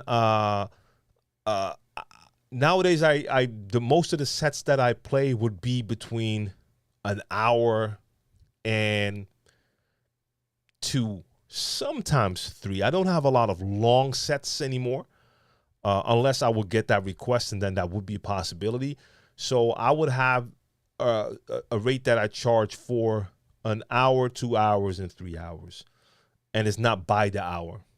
So I have kind of set rates for that. Not really. It kind of also depends on what type of venue and party it is. big companies, smaller venues. Because if it's a small venue, you know they're going to have a smaller budget. Then it's up to me to decide what my lowest possible fee would be for them. So I know that when we're negotiating where I'm willing to go. With a larger company, I'm going to also have a lowest number, but that's going to be higher because they have more money. But it's not, let's say someone wants to book me for 3 hours that I say, hey, my price is X amount per hour. So that's X amount times 3. I'll probably give them just a price for a 3-hour set. But that doesn't happen for me. Remember a wedding, the groom's sister got mad because her request I wouldn't play. I told her it will be the last song I play because the tempo would kill the vibe in the room. Yeah, and that's the thing. Again, a lot of people who come to you with requests, they just do not understand what DJing is all about. They actually just feel that you're there for the audience, and they're part of the audience. So if they want to hear something, you should play it because you're there for the audience. And that's just not how it works at all. Let's see. Is that working? Yes, it is. Sorry, I had to check something real quick. And I have to check the time. Damn. I did not realize we were on this time already. Okay. Maybe I can still do that battle thing, the juggle thing, but I'm not sure. We have to see.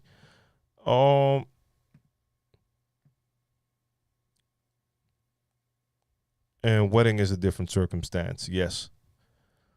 Exactly. The matching feature can be programmed by yourself. It's an association based on genre, color, key, BPM, etc. It's just a sneaky extra window. Yeah. And that's the thing. Like, what I love about Rekordbox is I feel they have the best tagging options in there. And I still need to do that with my music. Just get it all in there and get all those tags in there. Because once you tag it and you get all the tags in there, it makes it so much easier to find songs that will fit a certain vibe you're into, you name it. Now, of course, you can do that in other software as well. Most likely, you're going to have to set those tags as hashtags in the comments because they don't have the same amount of tagging as in Rekordbox. But yeah, 6, like you said, I wish Rekordbox would get their stems on point soon. Yeah, that would be great. I mean, it's cool that they have it, but just quality-wise, it's just not up to par. It's not usable. I tried it. You were there for that live stream. I tried it with the Flex 10 using the stems. With Rekordbox, that's just not usable yet. Week after that, I did Serato, and you can just tell the difference, you know. And Serato is not perfect. None of them is going to be perfect, and I don't expect that to happen because we're talking about real-time song separation, which is a crazy thing that can already happen. That is possible. But right now, Rekordbox is really lacking or just falling behind because Algorithm DJ sounds better. Serato sounds better. Virtual DJ, as far as I know, sounds better. So, yeah.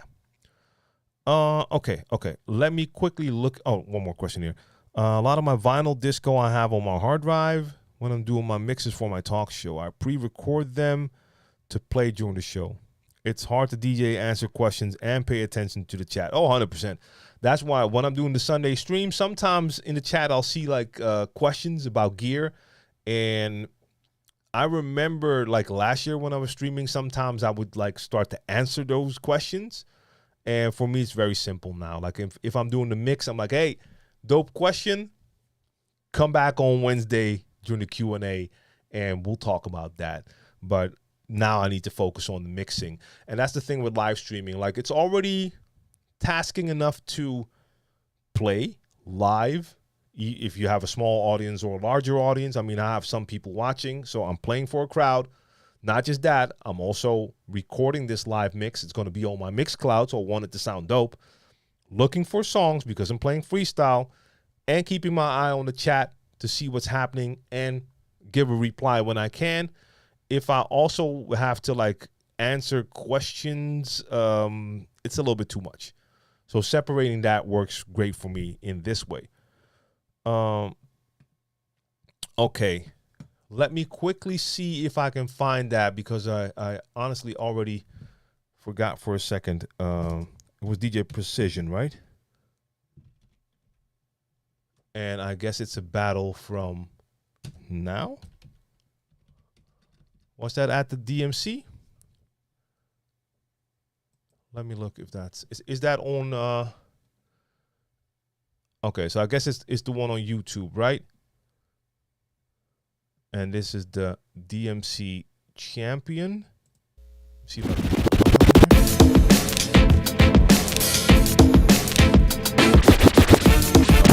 get that audio here. That's one. And then we have to get the screen in there for y'all. I mean, if we're just gonna listen to a beat juggle, that doesn't really work. I mean, it works for me, but seeing it is better. Let me get that extra window in here. I think I already have that window here somewhere. We have a capture window, and we want that to be DJ Precision. I mean, that is DJ Precision. That's a little bit big though. Let's make that full screen here. There we go. So we can take a look at that. Going to minimize that a little bit. Block the chat a little bit. All right. Cool. Don't expect some crazy breakdown here, because I'm just going to quickly watch this. But there was another DJ. I have to scroll back, because the question was how I felt about this. But then there was also a mention that someone else got robbed. So I guess there's one other routine we would have to check. Now, we do have just enough time for that. So we're going to do that. I'm pretty cool with just checking out both. But I have to see what the other name was. I'm not sure if I can find that. So if you're in the chat still, just drop that name again. Because it was DJ Precision in the finals against someone else. And maybe I'm not the only one seeing this for the first time. So then we can all watch it. Okay, here it is. Beat juggling battle. Rude Boy asked for that. And then I need to see the other name. Looking real quick. Rude Boy, let me know in the chat again who the other DJ was, because I can't find it. Save me some scrolling. Let me know. And Sis Edit says beat juggler is tricky.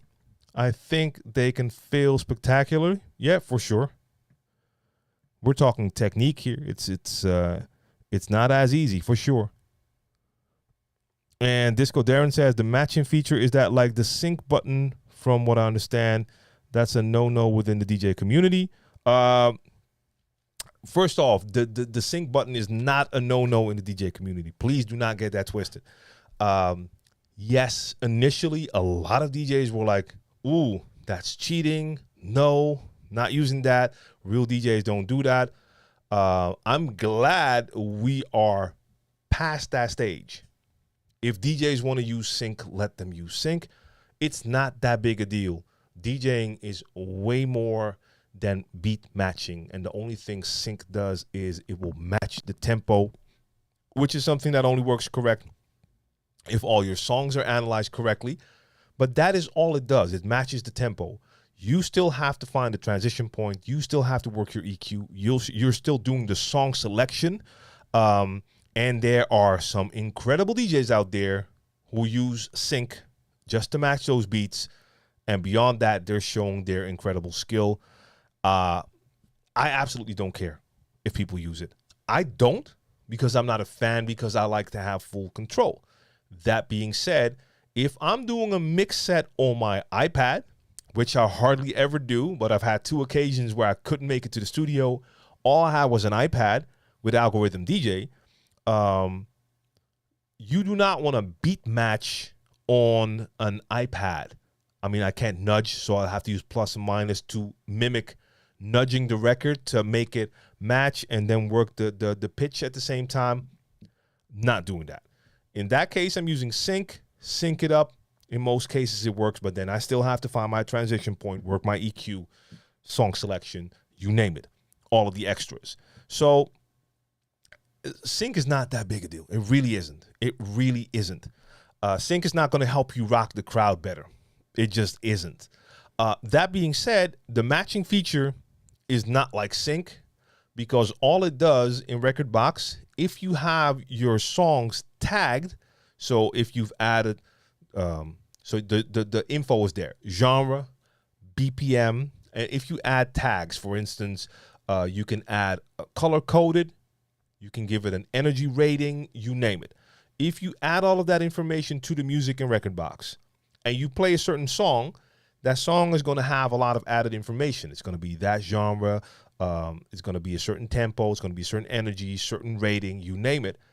You can then click matching songs, and you have a small window, and Rekordbox is going to show you a song or songs that will match those descriptions, those added, that added information.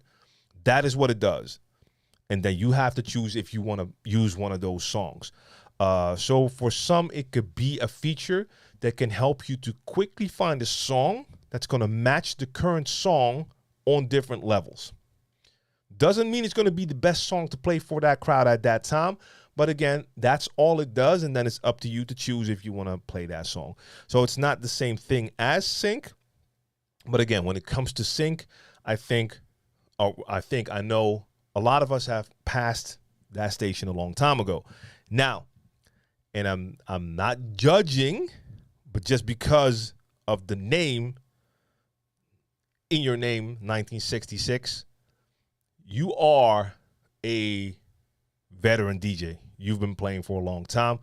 You definitely come from the vinyl era. I mean, I come from the vinyl era, and I'm not from 1966, so you come from that vinyl era as well. I do understand that, especially for those generations, mine and before, there was more of a sentiment of, hey, what's going on? Because we all had to learn how to manually beat match. And now all of a sudden there's a feature that can do that in one take. So I understand the sentiment, but I quickly realized, like, yeah, okay. For me personally, I love to beat match manually. So even though sync could do that part, I love doing it because I love spending time on those decks doing that. And I feel with some DJs who do use all of the features that are there, especially with some of those EDM DJs, they don't have to spend a lot of time DJing, because most likely they're playing music that's already in the same BPM. It all has the exact same structure. And you can see that they have time, because that's why they spend half of their set standing on tables, making heart signs, you name it. Not judging, just seeing the difference. And I could not see myself DJing that way, because for me, DJing itself, the whole act, the whole going through those motions is what makes DJing fun to me. So yeah, that's why I choose not to use it. But I will always tell people, hey, you use what you want to use. If you feel comfortable with sync, cool. But it would be in your best interest to also know how to beat match by ear, because sync does not always work. Give someone some James Brown and some Parliament. Sync is not going to help. That's played, recorded by live musicians playing. That's not done. That music is not synced up. So the BPM is fluctuating. It's a live drummer playing. You're going to have to beat match that by ear. Sync's not going to help you there. So in that case, you better know how to beat match by ear. Also, even if you hit sync, it will match the tempo. But if you bring it in and you slightly miss your mark, and now they're not playing in sync because they're not matched up correctly yet, and you haven't learned how to hear which deck is playing ahead, which one do I have to slow down or speed up, it's still going to mess you up. So sync is not like a great savior that can make anyone do crazy mixes. See another question here. How do you rate mixed in key, auto cue point generation, and energy level ranking? So yeah, we were talking about mixed in key a little bit earlier in the last hour, and that cue point feature does not work at all for me and my music. Probably it does a better job for a lot of dance music, I think. Not sure. But when I see what it does, and I tested that with the music I play, where it sets the cue points made absolutely no sense. So for me, I cannot use that feature at all. It sets cue points, and half of the cue points were at points where nothing is happening, where I can't do anything with it. Plus, even if technically it would set it at the start of the track, start of the verse, that will only help me a bit, because a lot of times I might want to have my cue point set not at that 1 where the verse begins, but at the 4 before on the snare, because I want to use that snare for my backspinning. And mixing keys not going to do that for me. Energy level ranking, I don't think that really matched what I feel about tracks either. Even though I have to say, like, I think energy level is a little more subjective, because I play with plenty of DJs where they would play a song that I would consider something to play a little bit later during their warm-up, because to them that felt more like a warm-up tune. And who am I to say that they're wrong and I'm right? Because that's a track can trigger a certain amount of energy within you. And certain tracks just give me a more mellow vibe, where others feel that that's more energetic, or vice versa. So I wouldn't really let software do that either. One more before we get to that juggle. And Six says sync button is only as good as your mixing skills and song selection. Facts, 100%, 100%. Yeah, Disco Darren, I never had a mentor. I've never been in that situation. And your mentor was Ron Hardy, Chicago house music legend. I'm not that familiar with house music, but I know that name. I know that name.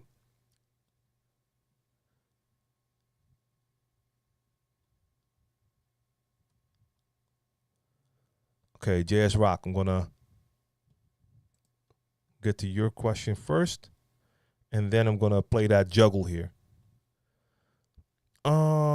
I've seen people produce banging tracks on Fruity Loops, and I've heard bangers produced on Pro Tools. At the end of the day, it's what tools you are most efficiently able to use to move a crowd. If sync allows you to focus on the camera, crowd, and free up the resources to do other things, cool. But to TLM's point, learning the beat match manually is an invaluable tool that we absolutely elevate your skills, your skill set, and bring new ways to mix and explore different, otherwise unseen or unthought of avenues. 1,000%.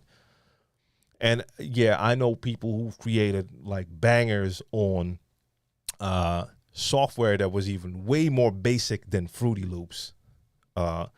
So it's all about the person using it, not the tool. That's why if someone is perfectly comfortable rocking sets with a DDJ 400, don't feel the need to get something else because other DJs might feel that you're using a entry-level controller. Use what works for you. 5100, yes, it's been a while. Are you going to put some new scratch combo tutorials on here? Yes, very soon. Very soon. That's all I can say. All right, let's quickly go into this juggle. And if someone can name the other DJ who came in second, then we can maybe judge both, because we're almost running out of time.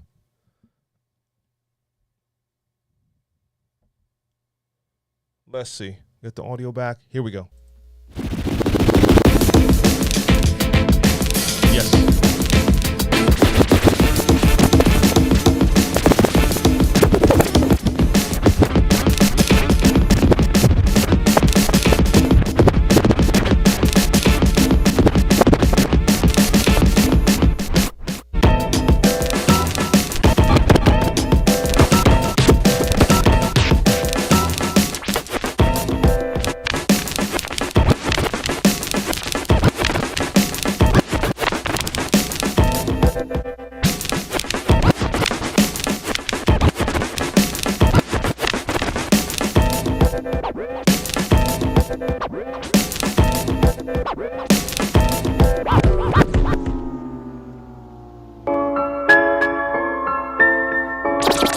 knowing no one else in the competition is on your level without actually saying it.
Oh wait, that was it already.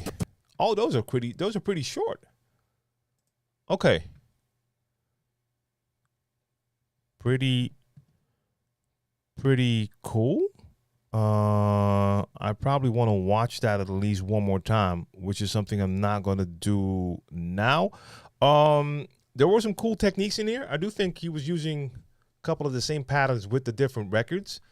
One thing that's like a little thing I noticed with some of these routines, sometimes the transition between different parts of the routine is not clean to me.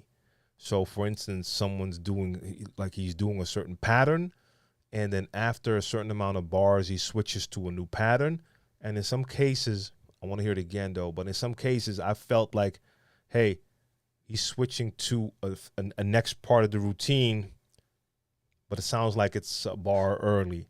Like in my head, technically, it could have been smoother if it all makes sense count-wise. That's something I hear a lot when I also see DJs post like small routines on IG.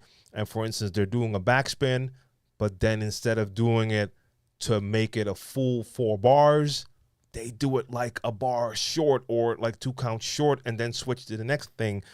And okay, so thank you. Eric J came in second. So I want to do that first. I want to hear that one as well. What I will say, because I switched too abrupt in some cases where it sounded to me like beat juggling, of course, a lot of times you're slowing stuff down, right? Because you're breaking down and making new patterns, which I love. Some people don't quite understand that and they think everything is like too slow. But when you're hearing that pattern, a rhythm, we're still talking about rhythm and structure. And in my head, the drummer in me hears that. And in my head, I can feel where we should be switching to something else. And here, sometimes it seems like, hey, I hear a pattern, and then after 3 instead of 4 times, I'm hearing a new pattern now. And some of the transitions where he just like totally shut it down and then started up something new, just took the energy out, because we went from energy and then total silence and then back up. And I think that happened twice. But I want to check that one more time. I'm just not going to do that now. I'm going to type in Eric J. And I have not been paying too much attention to battles in the last couple of years.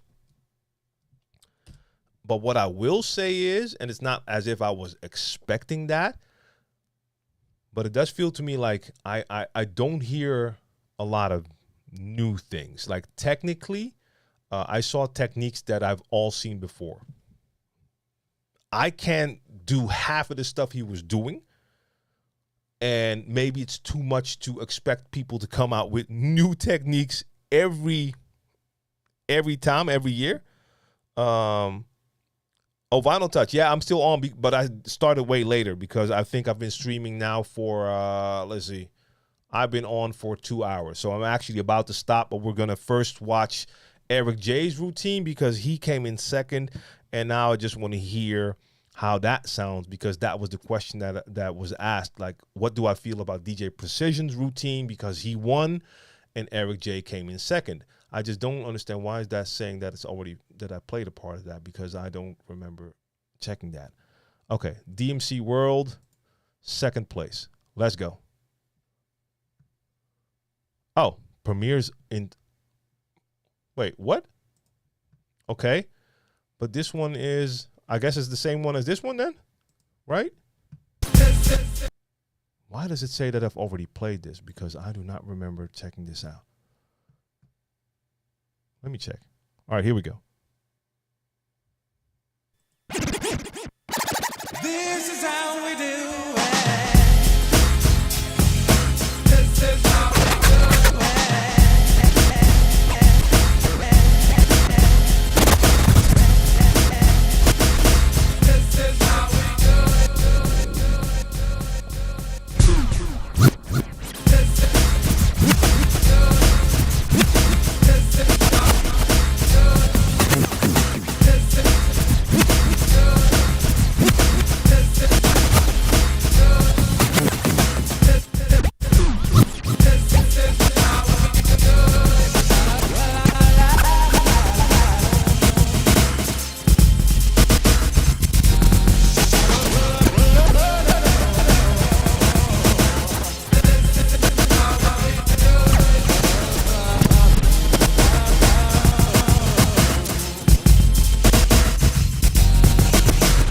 This is how we do it. Wait, well, okay, but that was the entire routine? Because that was 1 minute and the other routine was 2 minutes. Was this the actual routine that went up against Precision?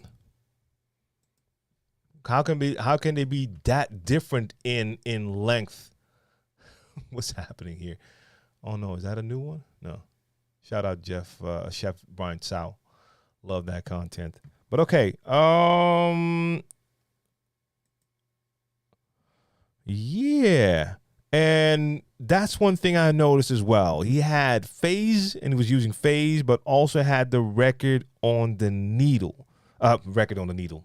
Thank you. Needle on the record. Now, look, when I'm playing with phase, like during our theater tour, I was using phase. I had my needles on the turntables as a backup, but they weren't on the vinyl. I'm not sure. Maybe if phase fails, you can instantly switch so that the needles are taking over. That's what I would have to guess. But that's something I noticed as well. Like, hey, okay. I find it pretty hard to judge in this case. Also, because people now are using a lot of the digital options, I see that I'm watching the turntable techniques, but in between, I see that some buttons are being pressed. So while I'm listening, I'm trying to figure out what is being triggered at that time. Man. And Vinyl Touch says he's hella skilled, but I swear I heard parts of his set 2 or 3 times. So reused a lot of his content. So I don't know if I would, in this case, I don't know if I want to compare them because one had a 2-minute routine, the other one a 1-minute routine. Eric J only did the This Is How We Do It, the Montel track right here. Again, a lot of techniques. I mean, he performed them well, but a lot of these techniques are the same beat juggling techniques we've seen for a long time. I don't know how likely it is that people are going to come up with a lot of newer beat juggle techniques unless they start to really incorporate just more of like cue points and effects. But technique wise, it was cool. I've definitely seen better compared to both of these. And I see already like someone say like the 2016 Trey's routine. I remember he did some great sets as well.